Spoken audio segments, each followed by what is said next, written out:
ఇది మనకి village to village road. Okay, మనకి నక్ష రోడ్, ఇది బీటీ రోడ్ శాంక్షన్ అయింది దీనికి. ఓకే, ఇటు సైడ్ స్ట్రైట్కి వెళ్తే మనకు మనకి 800 మీటర్స్ లో మనకి విలేజ్ వెళ్ళిపోతాం. ఇటు సైడ్ నుంచి వెళ్తే ఒక 1 కిలోమీటర్ మనకి విలేజ్ ఉంటుంది. Okay, village to village connectivity road ఇది. ఇక్కడ ఈ రోడ్కి మనకి సెకండ్ బిట్ వస్తుంది మనకి. ఓకే, ఇది మనకి పానాది రోడ్, మొక్కజొన్న వేసినారు కదా, ఇది ల్యాండ్ 1 ఎకర్ ఉంటుంది ప్రాపర్టీ.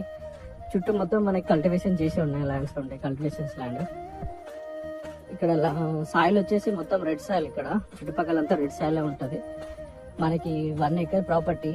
మనకి నేషనల్ హైవే నుండి ఇక్కడికి జస్ట్ 10 కిలోమీటర్లు ఉంటుంది. ప్రజెంట్ ఉన్న విలేజ్ నుండి ఇక్కడికి ఒక 1 కిలోమీటర్ ఉంటుంది. ఓకే, ఈ రోడ్ స్ట్రైట్ గా అట్లనే కనెక్టివిటీ వెళ్తూ ఉంటుంది, వేరే బాయిల కాడికి వెళ్ళిపోతుంది.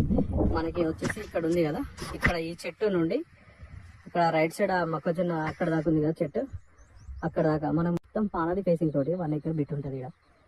ఓకే, మనకి ఆ రోడ్ బీటీ రోడ్ శాంక్షన్ అయింది. రోడ్ వేసినప్పుడు దాక్ టాప్ కి మనకి సెకండ్ బిట్ అయిపోతుంది ఇది land.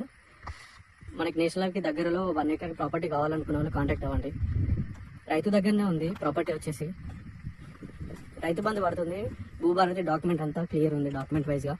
Okay, land survey number position exact match అవుతుంది. కార్ కూడా ఈజీగా వచ్చేస్తుంది మనకి సైడ్ లోకి, ఎందుకంటే అదే రోడ్ కాబట్టి, రోడ్కి సెకండ్ బిట్ కాబట్టి ఈజీగా వచ్చేస్తుంది. ల్యాండ్ కూడా మొత్తం రెడ్ సైల్, చుట్టుపక్కల కూడా మనకు పొలాలు గిన్నె ఉన్నాయి. ఇది ల్యాండ్ 1 ఎకర్. మన నేషనల్ హైవే నుండి 10 కిలోమీటర్ కాబట్టి ఈజీగా రావచ్చు ప్రాపర్టీ దగ్గరికి. మనకి ఫేసింగ్ వచ్చేసి అక్కడ నుండి ఇక్కడ దాకా ఉంటుంది. మనకి మొత్తం పానది ఫేసింగ్ ఎక్కువ ఉంటుంది మనకి. ఇందులో ప్రజెంట్ మొక్కజొన్న వేసినారు. ఇది ల్యాండ్ 1 ఎకర్.